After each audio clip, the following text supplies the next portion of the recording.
Tansi Anwar Musa membuat kenyataan Dr. Xavier Jayakumar meninggalkan parti masing-masing. Itu kemaruk sangat nakkan publicity.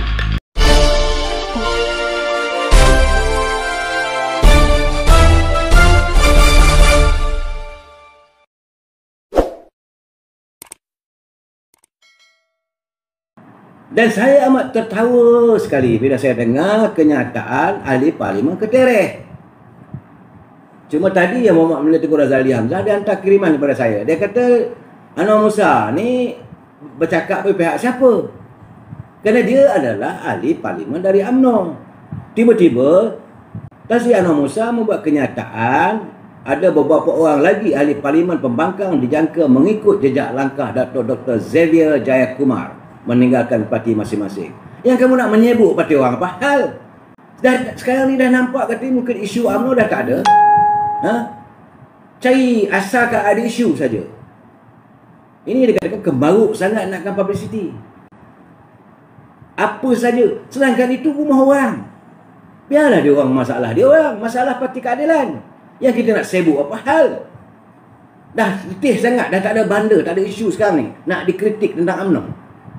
Anda jangan lupa. Anda adalah ahli parlimen Ketereh mewakili parti UMNO. Kalau rasa tak sesuai, mungkinlah join sekali Xavier. Masuk dalam PBN. Boleh bercakap. Jadi, ini soal parti. Bukan soal kerajaan. Kalau dasar kerajaan bolehlah nak bercakap. Tapi anda bukan jurucakap kabinet. Tak dengar pula pengumuman daripada Tan Sri Muhyiddin mengatakan bahawa jurucakap kabinet Malaysia adalah Tansi Anwar Musa. Tak ada. Dulu-dulu zaman sebelum ini, selalunya ada seorang jurucakap kabinet. Selalunya jurucakap kabinet ini adalah menteri penerangan. Hari ini Tansi Anwar Musa bercakap bagi pihak saya tak tahu. Dia kata akan ada 8 orang lagi yang akan menyertai Xavier untuk menyertai PBN. Kenapa kau nak cerita pasal rumah tangga orang? Yang nak menyebut apa hal? Apa benda ni Anwar Musa ni? Saya ingat dah tak ada benda lah ni. Ini betul, ini menyebut saya kata. Bukan kita, saya tak marah, saya ketawa. Saya ketawa kata, ya Allah, kalau nak berpolitik pun bukan ini caranya, meh. Bukan ini caranya. Tiba-tiba saya bercakap pasal PAS. Besok bercakap pasal keadilan. Lusa bercakap pasal DAP. Hei, rumah UMNO, jaga. Mungkin kerana anda sekarang ni kalau bercakap pasal UMNO, orang dah tak nak dengar. Orang dah menyampah. Dan selama hari ni pun anda bercakap bagi pihak PBN. So tadi bila yang orang Melih Tengku Razali tanya dekat saya, Dok, dia kata ini hantar kiriman saya, Anwar Musa ni bercakap bagi pihak siapa? Saya pun tak tahu nak bercakap bagi pihak mana. Apakah dia bercakap bagi pihak UMNO yang tidak ada jabatan hanya sebagai ketua bahagian? Mungkin dia bercakap bagi pihak ketua UMNO atau pimpinan UMNO bahagian Ketereh. Tapi bukan cerita UMNO, cerita parti keadilan. Ini masalah lah.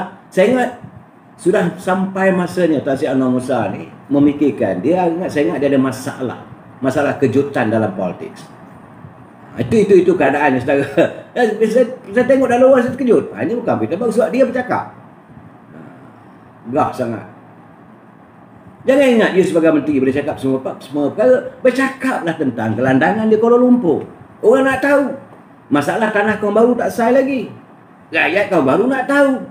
Ini untuk menebus maruah bangsa kita. Kampung Baru terus terpinggir dari segi arus pembangunan. Fikirkan jalan macam mana nak menyelesaikannya. Gelandangan masih berterusan. Beribu lagi. Mula-mula pegang jawatan Menteri Persuan tu, okey lah tu. Kita pun puji. Bukan kita marah, kita puji. Baik tindakan. Kemudian usahakan untuk memberi peluang-peluang perniagaan. Teruskanlah usaha tu. Jangan sekadar untuk mencari publicity murahan. So, bagi saya hilang penghormatan langsung. Sebelum menyebut sana, menyebut sini. Masalah identiti parti sendiri. Ini secara Zainal Abidin Rahman, saya rasa dia ada identity syndrome. Sindrom tak tahu identiti mana. Biarlah dia bercakap lah macam tu. Sebab tapi saya menghormati kenyataan daripada Zaidah Zarif, Ketua Pergerakan Puteri UMNO Malaysia. Walaupun anak muda ini baru yang boleh anggap hijau dalam politik, tapi pemikiran jauh ke hadapan. Tahniah Zaidah Zarif. Saya pun tidak menjangka beliau boleh berfikiran sebegitu jauh, melangkaui pemikiran yang kadang-kadang saya pun tak terfikir. Kita harus mengakui beliau anak muda, jadi ketua pergerakan Puteri UMNO Malaysia, dan beliau menyindir tajam sindirannya. Dia kata kluster SPRM bakal suci. Anak muda. Kluster mahkamah naratif ciptaan pihak tertentu untuk terus tanam persepsi buruk serta fitnah kepada pemimpin kita termasuk Presiden UMNO. Sedangkan rakyat Malaysia tahu, satu dunia tahu akan pendakwaan zaman PH bermotif membunuh musuh politik mereka. Nah, kita cerita pula beberapa pemimpin pihak UMNO terima dana politik yang sama daripada Presiden Parti yang sama sebelum PRU14. Apa jadi pada pemimpin yang kekal setia dalam UMNO? Dan di mana pula bekas pemimpin UMNO yang dipilih untuk melompat akhirnya melarikan diri?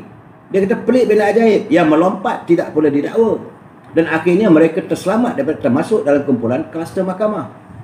Jadi beliau sebagai ketua puteri, dia kata yang masih kekal dalam UMNO ni, maka dia didakwa jadikan kluster mahkamah. Macam Tan Sri Syarif Samad, Dato' Ahmad Maslan.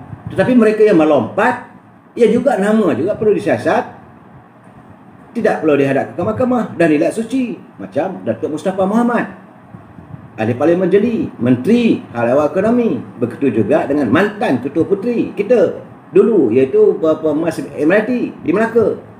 Suci katanya. Jadi hari ini katanya Ahli Parlimen Langat, Kuala Langat umum lompat dan sokong kerajaan. Sedang beliau bertanggungjawab pada dakwaan rasuah terhadap sistem politiknya dahulu. Dikabarkan katanya ramai lagi yang akan menyusul untuk terus melompat. Dan kata Zaidah, jangan rasa pelik jika mereka ini semua ada fail siasatan dengan SPRM yang akan jadi pelik. Ibarat magic kata Zaidah, apabila kluster SPRM ini semua bakal suci sesuci bayi baru lahir. Adakah rakyat boleh terima pada politik lompat-melompat, politik guna kuasa bunuh lawan, dan politik guna kuasa selamatkan kawan? Ini persoalan yang harus kita tanya. Jadi kalau kena siasat SPRM melompat, bila melompat tak ada dakwaan, apakah SPRM akan dijadikan alat untuk memenuhi desire politik seseorang? Ini saya yakin rakyat tak boleh terima. Nah, kalau mereka melompat sekalipun, dah serta bawalah juga ke mahkamah. Sebab kita melihat Suruhanjaya Pencegah Rasuah ini begitu murni, mulia tempatnya. Kita menghormati. Kita rakyat cinta damai yang menghormati sistem perundangan negara kita ini. Jadi apa saja kalau mereka terlibat dalam yang tuduhan rasuah, kena dibicarakan. Sebab itu kita UMNO berlapang dada. Bawalah presiden kami pergi ke mahkamah, bicarakan, tak ada masalah. Tak ada pula kita sebab itu nak buat himpunan jalanan dan sebagainya, tak ada. Kita tidak mewujudkan reformasi jalanan, unjuk rasa dan sebagainya, tak ada. Kita sambil cuma sesekali hadir memberi sokongan. Dan biar mahkamah menentukan. Jadi apakah Xavier ini yang telah mengumumkan pagi tadi, yang melompat daripada Parti Keadilan, menyertai mengumumkan dia meletak jawatan daripada PBM dan sebagai ahli bebas dan menyokong kerajaan. Dan keadaan begini menimbulkan sebutannya, saya sebenarnya persoalan ini adalah persoalan lompat-melompat mereka ini adalah telah dijangka. Sebab itu saya kata tak payah cakap lah. Sebab saya melihat bahawa semalam Suruhanjaya Pencegah Rasuah Malaysia, dia pun telah mengeluarkan kenyataan. Dia kata mendapati majoriti individu yang ditangkap berhubung kes rasuah sejak lebih 4 tahun sehingga Februari adalah dalam kalangan penjawat awam. Penjawat awam termasuklah wakil rakyat, termasuklah menteri, timbalan menteri dan kaki tangan kerajaan. Dia timbalan Ketua Persejaya Pencegah Rasuah, Datuk Seri Samsun Baharin Muhammad Jamil berkata berdasarkan statistik daripada jumlah 4,023 tangkapan, iaitu 46.9% ataupun 1,887 orang adalah penjawat awam. Jadi mula lanjut dengan mengakui bahawa pihak luar ataupun masyarakat mempunyai jangkaan yang tinggi kepada SPRM dalam mementras amalan rasuah ini. Namun dia kata SPRM mempunyai kekangan dari segi guna tenaga dan juga bajet. Dan ekoran daripada itu, pagi ini bekas Menteri Air, Tanah dan Sumber Asli daripada ini Parti Keadilan mengumumkan keluar Parti PKR untuk menyokong kerajaan. Secara kebetulan, jangan lupa kita tengok chronological of event. Sebulan lepas, beliau dikaitkan dengan kes siasatan SPRM kerana pembantunya serta kawan baiknya telah ditahan berkaitan adanya ditemui wang tunai ada sejumlah 1.2 juta yang disita dan 77 juta ringgit dalam akaun mereka yang telah pun dibekukan. Jadi ahli Parlimen Kuala Langat Xavier Jayakumar telah disiasat berhubung siasatan ke atas usaha politik dan orang-orang kanannya juga. Ya, dan beliau yang disiasat adalah timbalan pengurusi Parti Keadilan Negeri Perak. Dan ini melibatkan kira rasuah dan penemuan puluhan juta ringgit. Jadi setelah 23 tahun Xavier kononnya berjuang reformasi, menuntut agar tidak melibatkan diri dalam korupsi. Tiba-tiba selepas 23 tahun dia meninggalkan Parti Keadilan. Jadi ini menimbulkan tanda tanya. Tapi dalam hari yang sama juga Azmin Ali mengeluarkan Twitternya dalam internet. Dia kata 1 campur 1 campur 1 campur titik. Bertenanglah. Berarti mungkin ada lagi. Dalam keadaan begini, saya jangan lupa, saya nak berhubung Xavier ni sebab tiga arat ni adalah orang kanan dia. Timbalan pengurusi ini Keadilan Perak. Dia telah disiasat pada 16 Februari. Bulan lepas. Kemudian pada 3 Mac, bekas sisa politik dia telah ditahan pada 3 bulan. Pada 13 bulan yang lalu, 13 bulan ini, Xavier pun umum bebas sokongan. Apakah ada related? Dalam keadaan begini, semua orang boleh baca.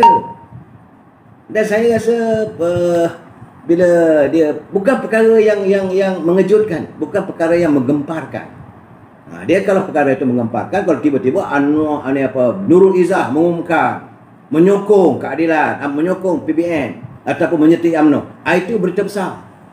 Tapi orang yang sedang disiasat mengumumkan untuk menyertai parti PBN yang kini Presiden PBN adalah Perdana Menteri, orang dah nampak jangka bahawa ini antara tempat untuk mensucikan diri. Ini adalah merupakan katak-katak dari kolam-kolam yang penuh dengan kekotoran. Kamu melompat ke dalam kolam untuk menyucikan diri kamu. Dan akhirnya Parti Pribumi Bersatu ini nanti dipenuhi oleh orang-orang yang penuh dengan katak-katak yang tak suci.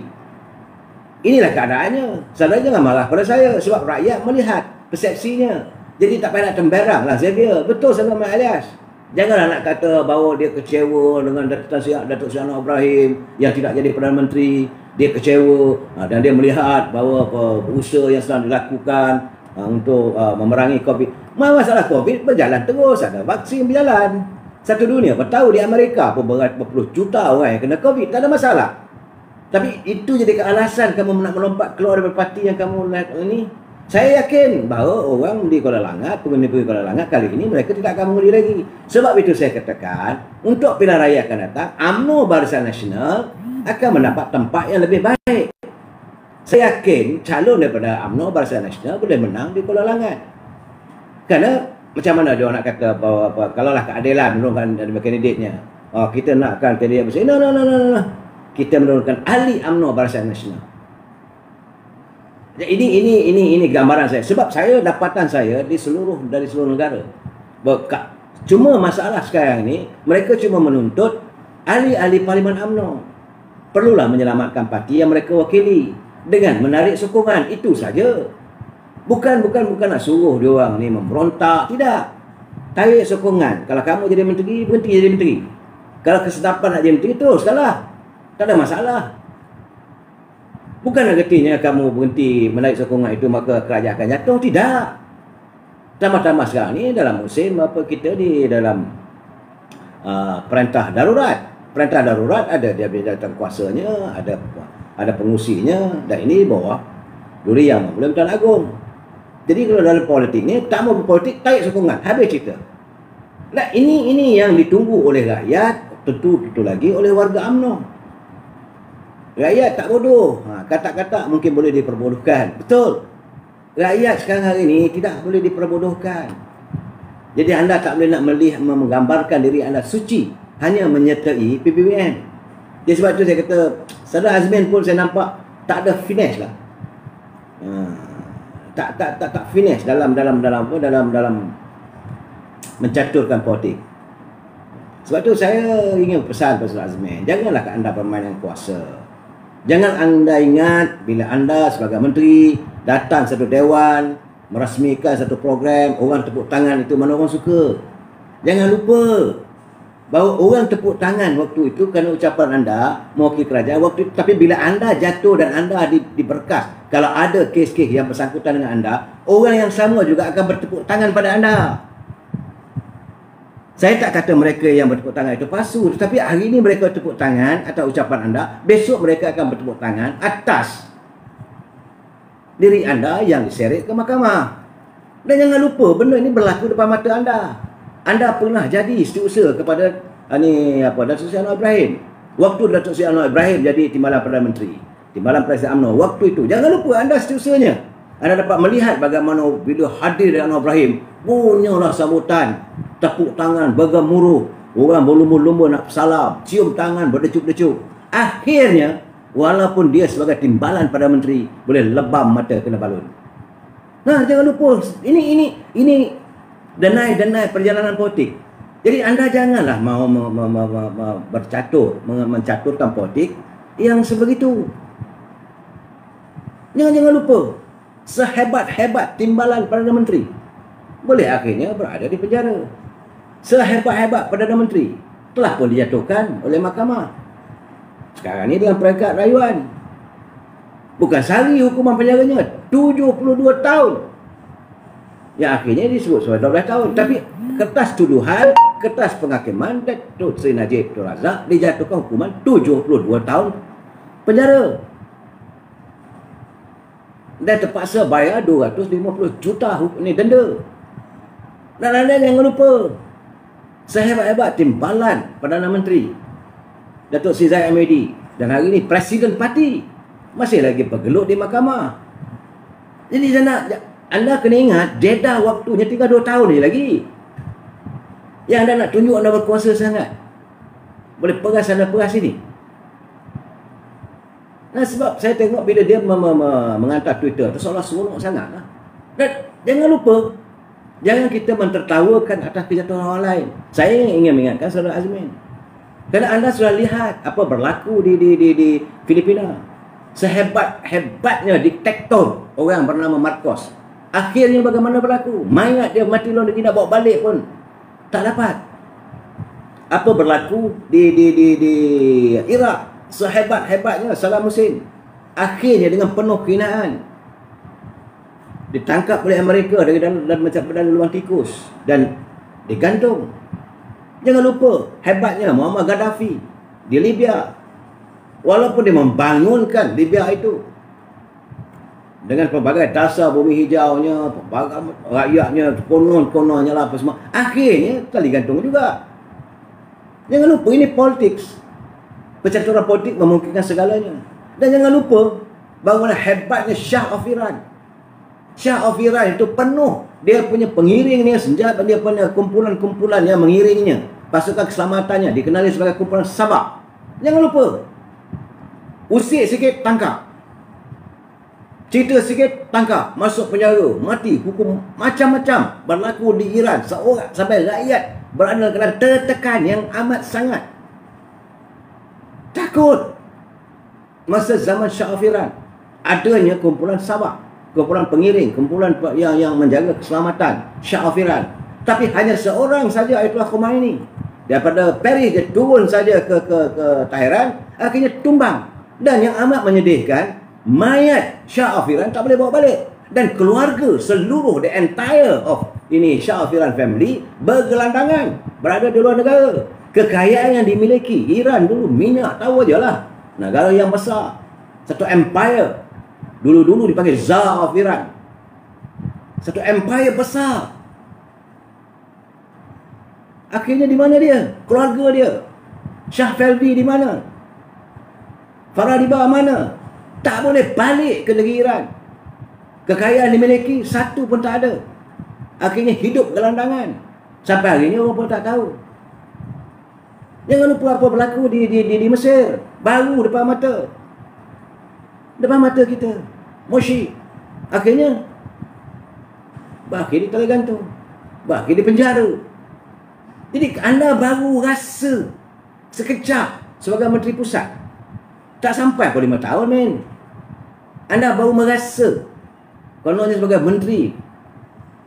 Dan cuba nak mencaturkan politik. Anda bermain dengan politik yang lebih bahaya. Kerana politik ini anda bercatur dengan warga bangsa Melayu. Warga bangsa Melayu ni dia pendendam. Dia marah, okey. Marah, okey. Tapi sampai waktunya, dia akan membalas. Sebab saya katakan, rakyat hari ini, dia menyimpan amarahnya. Tapi mereka akan membalasnya. Dendam rakyat ini akan diterjemahkan melalui peti undi. Don't show your power. Jadi, kalau anda seronok sangat kerana Xavier meninggalkan keadilan seperti anda. Sebab Xavier ini adalah kumpulan-kumpulan dulu yang dia katakan kumpulan kartel yang menyokong kumpulan Pok Azmin juga dulu. Ada lagi 2-3 orang lagi tu. Kita tahu. Tetapi kita merasakan bahawa jangan anda salah belagak oleh si my choice is correct. No, Xavier mencintai. No, it's wrong. Jangan anda terperangkap dengan fata morgana politics. The mirage of Malaysian politics. Nampak seolah orang menyokong, tapi orang tak sokong. Anda jangan lupa, sehebat-hebat Datuk Seri Najib memberi macam-macam peruntukan pada rakyat. Beri itu, brum ini, brum bram. Akhirnya, hanya kerana fitnah, hanya kerana slogan, hanya kerana pelbagai tuduhan, maka tumbang Kerajaan Barisan Nasional. Jangan lupa. Dan apatah lagi anda berada dalam kerajaan yang baru setahun jagung. Yang baru setahun saja. Belum pun 1 penggal, belum pun 2 penggal, sudah memperlihatkan gambaran. Sebab saya melihat benda begini kan, apabila kehadiran Xavier ini seolah-olah diraihkan. Sedangkan rakyat tahu Xavier sedang menjalani siasatan Suruhanjaya Pencegah Rasuah. Jadi apakah dia menyertai parti PBM ataupun menyertai menyokong kerajaan, maka dia akan dilihat suci. Apakah mereka yang ini sudah berada dalam kerajaan Perikatan Nasional ini suci? Tapi mereka yang masih berada dalam UMNO ini penuh dengan kekotoran yang perlu diseret ke mahkamah, perlu disiasat, perlu diperlakukan kepelbagaian. Ini persoalan yang rakyat lihat. Rakyat melihat apa yang anda lakukan. Mereka yang di sekeliling anda, orang macam Mustafa Muhammad yang disiasat, bagaimana dengan siasatannya? Yang orang macam ini Mas MRT, apa jadi pada mereka? Dan berapa orang lagi yang dalam PBM? Apakah mereka ini suci, bersih? Dan anda jangan nak mempermain, mencaturkan politik yang sebegini. Ini politik anda, politik mengundang dendam di hati rakyat. Saya berharap supaya anda berfikir. Dan kita menuntut, walaupun Xavier sudah pun menyertai kerajaan, walaupun Xavier menyokong kerajaan, walaupun Xavier sudah menyatakan sokongan kepada PBN, dia tidak terlepas daripada undang-undang. No one is above the law. Tidak ada sesiapa pun di negara ini mengatasi undang-undang. Undang-undang tetap undang-undang. Yang salah tetap salah. Maka anda perlu dibawa. Jadi keputusan Suruhanjaya Pencegah Rasuah berhubung dengan Xavier perlu diketengahkan. Tak boleh nak sweep under the carpet. Tak boleh. Rakyat menuntut. Saya mewakili rakyat. Saya rakyat biasa. Kami pembayar cukai. Kami nak tengok mereka yang bersalah waktu mereka menjadi menteri. Kalau benar Xavier waktu dia jadi menteri dulu, Menteri Tenaga, dia melakukan korupsi, maka dia perlu disiasat dan perlu diseret ke mahkamah. Sebab kita pembayar cukai. Dah bayar gaji berpuluh-puluh ribu, kamu buat korupsi pula. Ini keadaan. Dan kita adalah warga cinta damai yang menentang siapa saja yang memperolok-olokkan undang-undang. Bagi kata undang-undang adalah mengatasi segala-galanya. No one is above the law.